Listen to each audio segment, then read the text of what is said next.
مولوی داڑھی کے نام پر مارا جائے گا، زد و کوب کیا جائے گا، ان کی شریعت پر پابندی لگائی جائے گی، ان کے قرآن کے 26 آیتوں کو نکالنے کی بات کریں گے۔ ابھی وہ وسیم رضوی، وہ گونگا، وہ بہرا، وہ ایمان فروش، وہ بے ضمیر انسان ہمارے قرآن پر اعتراض کرتا ہے۔ وسیم رضوی عبداللہ سالم کا تمہیں چیلنج ہے، قیامت تو آسانی سے آ سکتی ہے، لیکن تم ہمارے قرآن سے 19 آیت تو دور کی بات، تم قرآن سے 19 نقطے بھی ہٹا نہیں سکتے۔ کیوں؟ یاد کرو، بتاؤ اپنے گروؤں کو، بتاؤ اپنے نیتاؤں کو، نکیرس پر بننتی ورتانی ولن تجد لسنت اللہ تبدیلا۔ اللہ کے فیصلے میں، اللہ کے قانون میں تم کوئی تبدیلی نہیں دیکھو گے، اور اسٹرانگ طور پر کہا ولن تجد لسنت اللہ تبدیلا، اللہ کے قرآن میں کبھی تبدیلی نہیں ہو سکتی۔ تم جن ہاتھوں سے تم 26 آیتوں کو نکالنے کی بات کرتے ہو، پتا ہے یہ قرآن کون ہے؟ اس کو مٹانے انگریز آئے تھے، انگریز خود مٹ گئے۔ اسی قرآن کا چیلنج کیا تھا بڑے بڑے سورماؤں نے، اسی قرآن کے فیصلے کا منشے کا چیلنج کیا تھا۔ کون؟ نمرود نے، زمین میں دھسا دیا گیا۔ فرعون نے رب کی وحدانیت کے سامنے کھڑا ہوا، زمین آسمان کے بیچ لٹکا دیا گیا۔ کن کو؟ فرعون کو، دنیا کے اندر رب کا دعویٰ کرنے والا۔ اسی لیے وسیم رضوی، منسٹری کی کرسی اگر تمہیں ملی ہوئی ہے تو یہ کرسی تمہارے لیے تمہاری قبر بن جائے گی۔ تم اللہ کی سے مقابلہ مت کرو، اللہ تبارک و تعالیٰ کے کلام سے تم بغاوت مت کرو۔ یہ ہمارا قرآن نہیں، یہ کسی مسلمان کا قرآن نہیں، یہ اللہ کا کلام، یہ بھارت کا سمویدھان نہیں ہے۔ کسی ڈبل اے لے آؤ، مسلمانوں کا نام نکال دو، NRC لاگو کر دو دھرم کے نام پر، کسان کے لیے قانون لے آؤ ان کے خلاف میں، یہ تمہارا قانون ہے، تم جو چاہتے ہو لکھ دیتے ہو، لیکن قرآن میں کچھ نہیں کر سکتے۔ کیوں؟ قرآن تمہارے ابا کی دادا کی کتاب نہیں ہے، قرآن اللہ کی کتاب ہے، اللہ ہی اس کو کچھ کر سکتا ہے۔ لیکن قیامت تک اللہ نے بھی کہہ دیا الیوم اکملت لکم دینکم واتممت علیکم نعمتی، اللہ کے ضابطے کے حساب سے اس کے اندر بھی کوئی تبدیلی نہیں ہو سکتی۔ اسی لیے تم قانون بدل سکتے ہو، قانون تمہارے ہاتھ کی لکھی ہوئی، قرآن نہیں بدل سکتے، قرآن اللہ کے ہاتھ کی لکھی ہوئی چیز۔ میرے بھائیوں، ہم بات کر رہے تھے کہاں پہ؟ بھارت کے تیمور لنگ آیا، تیمور لنگ کے بعد اس دیش میں ایک خاندان آیا، لودھی کے بعد آئے کون؟ بابر۔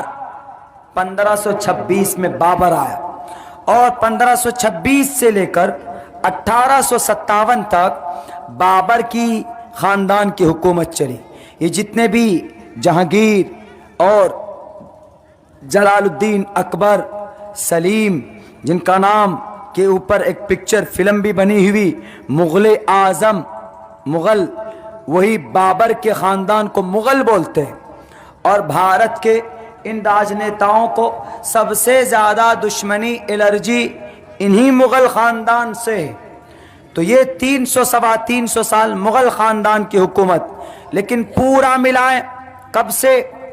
1191 سے لے کر 1857 تک مسلم امپیرر جتنے بھی تھے، کسی بھی مسلمان بادشاہ نے بھارت کی دھرتی پر کسی بھی گاؤں میں کہیں پر بھی کسی کو یہ نہیں کہا کہ تم کلمہ پڑھو۔